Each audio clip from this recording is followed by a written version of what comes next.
नमस्कार। आज हम लोग डिस्काउंट बट्टा पढ़ने जा रहे हैं। आइए सबसे पहले देखें बट्टा होता क्या है, डिस्काउंट होता क्या है। इस चैप्टर में जो भी वर्ड है उस वर्ड को देखें, फिर सवाल पर आएंगे हम लोग। 100 रुपया में कोई वस्तु ये मार्कर खरीद के आते हैं हम लोग। इस मार्कर का कीमत क्या, 100 रुपया। तो इसका क्रय मूल्य कितना हो गया, 100 रुपया, जिसको आप सीपी कहते हैं। अब इस 100 रुपया के मार्कर पर हम 150 रुपया लिख देते हैं, वही क्या कहलाएगा, अंकित मूल्य। बिल्कुल सही।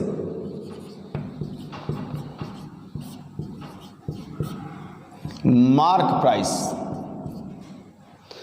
अब कोई ग्राहक आता है इस मार्कर को खरीदने, तो हम उसको कुछ छूट दे देते हैं। ये मार्कर 130 रुपया में बेच देते हैं। यही हमारा क्या हो जाएगा, विक्रय मूल्य, यानी एसपी।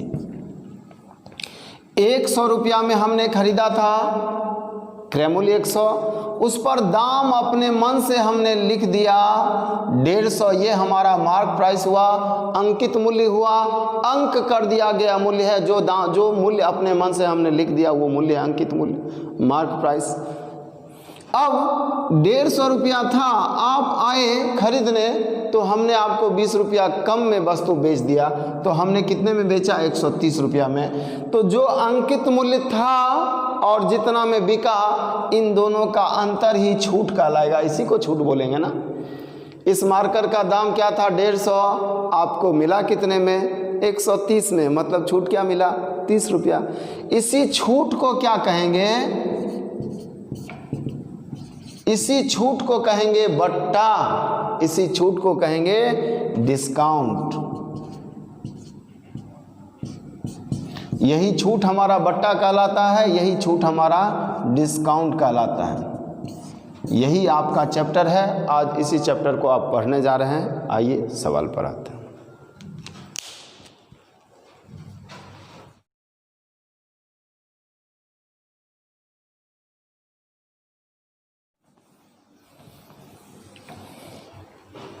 आपका पहला सवाल, किसी वस्तु का अंकित मूल्य 60 रुपया है और दुकानदार ने इसे किसी ग्राहक को 48 रुपया में बेचा, तो बताएं ग्राहक को कितने प्रतिशत का छूट मिला।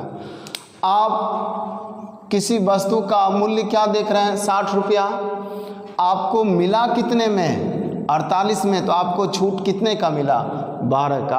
अब ये बताइए 12 का छूट आपको 48 में मिला कि 12 का छूट 60 में मिला, 60 में मिला। उस वस्तु का दाम 60 था ना, 60 में आपको 12 रुपया का छूट दिया गया, तो प्रतिशत छूट क्या होगा, 12 रुपया का छूट कहाँ, 60 में गुना 100, ये आपका प्रतिशत छूट है, 20%। ये आपका आंसर। देखिए अंकित मूल्य हमारा 60 है, लेकिन हमको वस्तु मिला कितने में, 48 में, तो छूट क्या मिला, 12। अब इसी को प्रतिशत में बदल देंगे तो यही कहलाएगा आपका डिस्काउंट, प्रतिशत छूट। नहीं तो कहने का मतलब 12 रुपया जो छूट है किस में, 60 में, तो 12 रुपया छूट है किस में, 60 में, गुना 100। इसी बात को आप एक एक नियम से ऐसे बनाइएगा, 60 रुपये में छूट मिला कितना, 12, तो 100 रुपया में छूट मिलेगा कितना, और 100 रुपया में छूट मिलेगा तो क्या कहलाएगा, बिल्कुल सही, प्रतिशत छूट। और प्रतिशत छूट ही बट्टा है, प्रतिशत छूट ही डिस्काउंट है। ये 5 बार में और ये 20 बार में। आपको छूट कितने परसेंट का, 20% का। और चलिए आइए अगले सवाल में आते हैं। आइए अगला सवाल आपका। सवाल कहता है, एक दुकानदार अपने सामान पर 20% छूट, 20% बट्टा, 20% डिस्काउंट देकर भी 20% का लाभ कमाता है। उसका अंकित मूल्य क्रय मूल्य से कितना प्रतिशत अधिक है। आइए देखिए, ऐसे क्वेश्चन को हम लोग बनाते हैं। क्रय मूल्य, सबसे पहले क्या करेंगे, क्रय मूल्य लेंगे। क्रय मूल्य मान लेते हैं 100 रुपया। कोई क्रयमूल्य होगा तब तो फिर उस पर कोई दाम अलग से लिखेंगे जिसको हम लोग अंकित मूल्य कहेंगे। तो क्रयमूल्य आपके सामने हो तो क्रयमूल्य का लाभ का डायरेक्ट संबंध क्रयमूल्य से होता है, तो सबसे पहले आप लाभ निकालिए। और अंकित मूल्य आपके पास होगा तो सबसे पहले आप छूट निकालिएगा, क्योंकि छूट का डायरेक्ट संबंध अंकित मूल्य से नहीं। आप अंकित मूल्य मानकर भी चल सकते हैं। तो जैसे ही आप अंकित मूल्य मानिएगा, किसी क्वेश्चन में अंकित मूल्य ही दिया रहेगा, तो आप क्या कीजिएगा, जैसे अंकित मूल्य मिले आप सबसे पहले क्या निकालेंगे, छूट, क्योंकि छूट किस पर, हाँ अंकित मूल्य पर। और जैसे ही आपको क्रयमूल्य दिखाई दे आप सबसे पहले क्या निकालेंगे, लाभ। तो आपका लाभ कितना, तो दिया हुआ है 20 रुपया, तो आपका विक्रय मूल्य कितना हो जाएगा, यह लाभ लिख लीजिए। अब क्रय मूल्य आपका 100 है, लाभ हम 20 रुपया लिख लेते हैं 20%। विक्रय मूल्य कितना होगा, 120 रुपया। यानी जिस वस्तु को हमने 100 रुपया में खरीदा था उस वस्तु को बेचना है कितने में, 120 में। अगर 120 में नहीं बेच पाए तो 20% लाभ का कंडीशन फेल हो जाएगा। यहाँ 20% लाभ बोला ना, तो 120 रुपया में बेचेंगे तब तो 20% का लाभ होगा। अब अंकित मूल्य अगर 120 लिख दें तो छूट क्या देंगे हम लोग, इसका मतलब छूट इस विक्रय मूल्य से अधिक होगा तब तो उस पर छूट देंगे और बिकेगा 120 में। 120 में बेचना तय है, छूट भी हमको देना है, तो 120 से अधिक दाम रखेंगे, जैसे 125 रखेंगे तब ना 5 रुपया छूट देंगे। 120 अगर अंकित मूल्य रखेंगे उस पर 2 रुपया छूट देंगे तो 120 में बिकेगा क्या, 120 में बिकना अनिवार्य है। किसके लिए, 20% लाभ के लिए। तो 20% लाभ चाहिए ही चाहिए। इसका मतलब है हमारा अंकित मूल्य इससे अधिक होगा ना।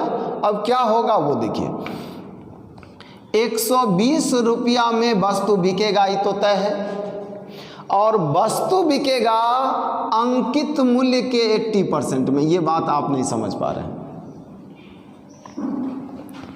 अंकित मूल्य जो होगा वो भी तो अपने आप में 100% होगा। अंकित मूल्य इसका 5000 है, तो क्या 5000 का 100% नहीं है। अंकित मूल्य इसका 1 लाख है, तो 1 लाख का 100% नहीं है क्या। इसका अंकित मूल्य 1 लाख है जो अपने आप में 100% होगा, और 20% छोड़ रहे हैं तो बेचेंगे कितना में, 80% में। वस्तु छूट पर बिक रहा है, कितना प्रतिशत छूट पर, 20%। 20% छूट का मतलब क्या होता है आप हमको बताइए। 20% छूट का मतलब होता है 20% दुकानदार को नहीं देना है, 80% देना है, यही ना। तो कहने का मतलब इस मार्कर का अंकित मूल्य जो भी होगा 100% होगा ना, उसमें हमने 20% छोड़ दिया, तो हम बेचेंगे कितने में, हम बेचेंगे 80% में। और हम बेचेंगे कितने में, 120 में, ये तय है। तो 80% का मान क्या, 120, तो 100% का मान क्या, आपका अंकित मूल्य निकल गया। देखिए कितना,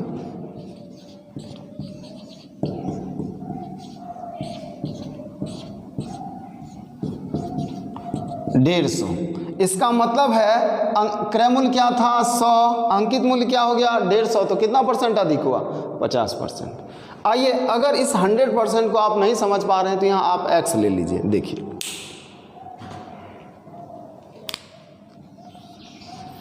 आप क्रय मूल्य आपका 100 है, विक्रय मूल्य आपका 120 है, ये तो फिक्स है।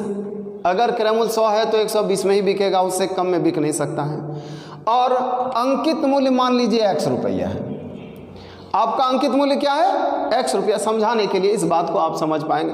हालांकि हर क्वेश्चन में 100% का ही यूज लेना है, x का नहीं, x के झमेले में नहीं रहना है।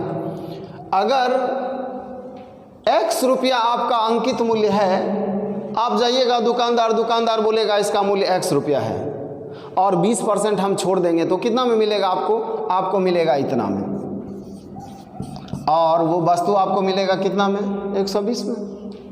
यानी दुकानदार किसी भी कीमत पर वस्तु 120 में बेचेगा, और किसी भी कीमत पर वस्तु 80% में बेचेगा। किसके 80% में? तो अंकित मूल्य के 80% में। अगर अंकित मूल्य x है तो उसमें 20% ही छोड़ रहा है ना। 20% छोड़ने का क्या मतलब होता है? 80% आप जमा कीजिए। तो आप दुकानदार को x का 80% दीजिएगा और आप दुकानदार को कितना दीजिएगा? 120। आइए x का मान, ये दोनों तो बराबर होगा क्योंकि ये भी दुकानदार का विक्रय मूल्य और ये भी दुकानदार का विक्रय मूल्य। x का मान कितना? x का मान 150 होगा। तो ये इससे कितना ज़्यादा है? 50%। आप ऐसे भी समझ सकते हैं। आइए अगले सवाल में।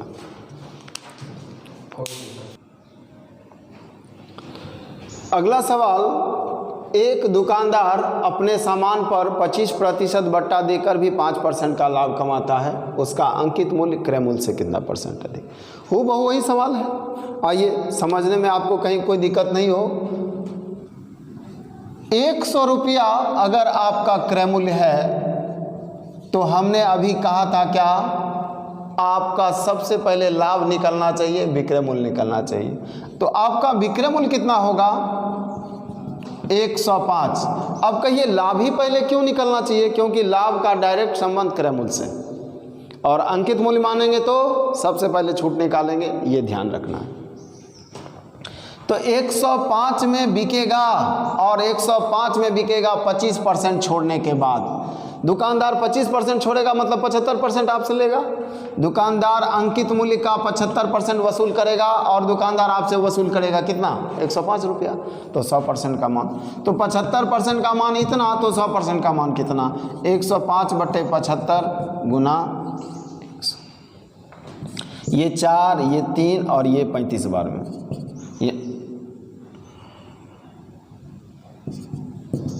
140। इसका मतलब आपका क्रय मूल्य और अंकित मूल्य आपके सामने है। देखिए क्रय मूल्य 100 है और ये 140 है, इसका मतलब ये 40% अधिक। आपने क्रय मूल्य को क्या माना? 100। जैसे क्रय मूल्य 100 होगा आपका लाभ 5% होगा, और लाभ 5% होगा मतलब विक्रय मूल्य 105 होगा। तो वस्तु 105 में बिकेगा, ये तय है। और वस्तु बिकेगा अंकित मूल्य के 75% में। वस्तु कितना में बिकेगा? अंकित मूल्य के 75% में, और वस्तु बिकेगा 105 में। तो 75% का मान कितना? 105। तो 100% का मान कितना? यानी 100% किसका? अंकित मूल्य का। नहीं, तो 100% का मान 140। 140 मतलब क्या? कितना % अधिक है? 40%। यही आपका आंसर। आइए अगले सवाल। अगला सवाल आपका, देखिए सवाल बहुत छोटा है। किसी वस्तु पर 10% छूट देने पर 20% का लाभ होता है। 10% छोड़ देते हैं तो लाभ 20% का होता है। अब कहता है यदि 20% छूट दिया जाए तो लाभ कम होगा ना? आइए कितना प्रतिशत होगा ये बताना हमको। क्वेश्चन देखिए, यहां आपको देखना क्या है? अंकित मूल्य और क्रय मूल्य दोनों अपने आप में 100% होगा। अंकित मूल्य अपने आप में 100% होगा, क्रय मूल्य अपने आप में 100% होगा। दोनों को समझना है जरा सा। क्वेश्चन कहता है छूट दिया गया 10%, इसका मतलब है आप अंकित मूल्य के 90% में बेच रहे हैं। कुछ दिक्कत क्या? छूट 10% दीजिएगा तो कितने में बेचिएगा? 90% में। और अंकित मूल्य के 90% में बेचने से हुआ क्या है? 20% का लाभ हुआ है। मतलब आप क्रय मूल्य के 120% में बेचे हैं। 20% का लाभ तभी ना होगा जब क्रय मूल्य से आप 20% अधिक में बेचिएगा। तो अंकित मूल्य के 90% में बेचने से क्रय मूल्य का 20% लाभ होता, लाभ 20% होता है, मतलब क्रय मूल्य के 120% में बेचते हैं। यानी अंकित मूल्य का 90% बराबर है किसके? 120% के, क्योंकि ये भी आपका विक्रय मूल्य है और ये भी आपका विक्रय मूल्य है। अंकित मूल्य 100% है तो आपने बेचा कितने में? 90% में। और क्रय मूल्य अपने आप में 100% है तो आपने बेचा कितने में? 120% में। तो ये भी विक्रय मूल्य और ये भी विक्रय मूल्य दोनों बराबर होगा कि नहीं होगा? तो 90% का मान इतना, तो 80% का मान कितना? अब कहिए 80 क्यों निकाले? तो क्वेश्चन कह रहा है छूट 20% देंगे, तो छूट 20% देंगे तो 80% में बेचेंगे ना। 80% का मान निकालिए।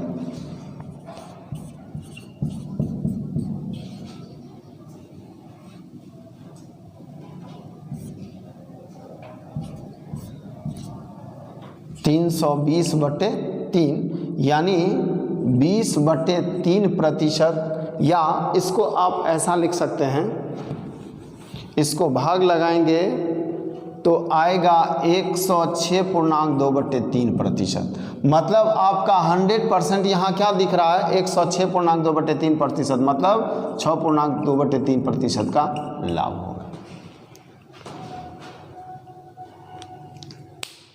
देखिए आपने यहाँ क्या किया था, पहले 10% का छूट दिया था। 10% का छूट देंगे तो 90% में बिकेगा कि नहीं बिकेगा? तो अंकित मूल्य के 90% में बिकेगा और क्रय मूल्य के 120% में बिकेगा। क्रय मूल्य के 120% क्यों? क्योंकि 20% का लाभ हो रहा है। तो क्रय मूल्य का 120% और अंकित मूल्य का 90% बराबर होगा, क्योंकि दोनों विक्रय मूल्य हैं। तो 90% का मान इतना, तो 80% का मान कितना? तो ये निकला 106.2/3, मतलब लाभ कितने का? 6.2/3% का। ये आपका आंसर है। आइए अगले सवाल में आते हैं।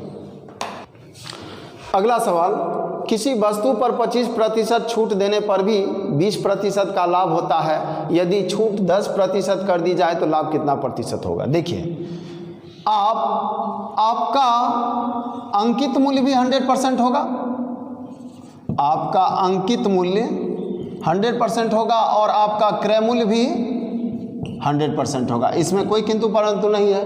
क्रय मूल्य अपने आप में 100%, अंकित मूल्य अपने आप में 100%। आप अंकित मूल्य पर छूट दे रहे हैं कितने प्रतिशत का? 25% का। तो आप कितने में बेच रहे हैं? 75% में। अंकित मूल्य 100% होगा ना, 25% आप छोड़ रहे हैं तो कितने में बेच रहे हैं? 75% में। और इतना में बेचने से हो क्या रहा है? 20% का लाभ, यानी आप क्रय मूल्य के 120% में बेच रहे होंगे। 20% लाभ तभी होगा जब 100% क्रय मूल्य और 20% लाभ 120% में बिकेगा, तभी है। इसका मतलब है कि आपका विक्रय मूल्य क्रय मूल्य के 120% के बराबर। आपका विक्रय मूल्य कितना? 75%। आपका विक्रय मूल्य कितना? 120%। 120% किसका? क्रय मूल्य का। और 75% किसका? अंकित मूल्य का।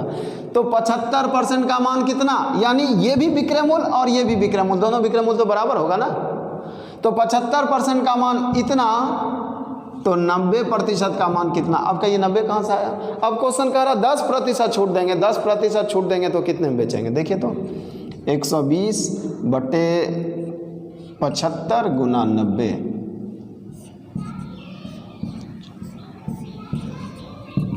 144। 144% में बेचेंगे, इसका मतलब लाभ कितने परसेंट का? 44%। आइए अगले सवाल में आते हैं। अगला सवाल, एक व्यक्ति ने एक सामान 3200 रुपये में खरीदा, ठीक है। वह इस पर कितना मूल्य अंकित करे कि 20% छूट देने के बाद भी 15% का लाभ हो? क्वेश्चन समझ में आया?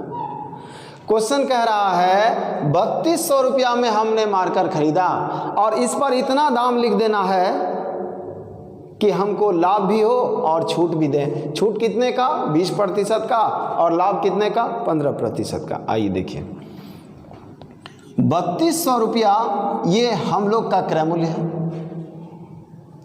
और लाभ लेना है 15% का मतलब है इसको बेचना होगा कितने में? 115% में।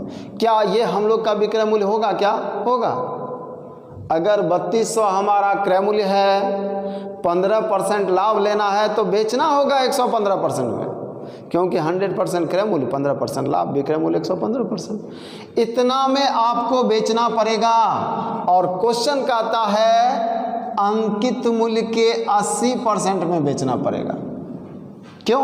क्योंकि अंकित मूल्य पर तो आप 20% का छूट दे रहे हैं, तो जो भी अंकित मूल्य होगा उसके 80% में बिकेगा। अंकित मूल्य के 80% में बिकेगा और बिकेगा कितना में? इतना में। तो 80% का मान इतना, 100% का मान कितना हो गया काम?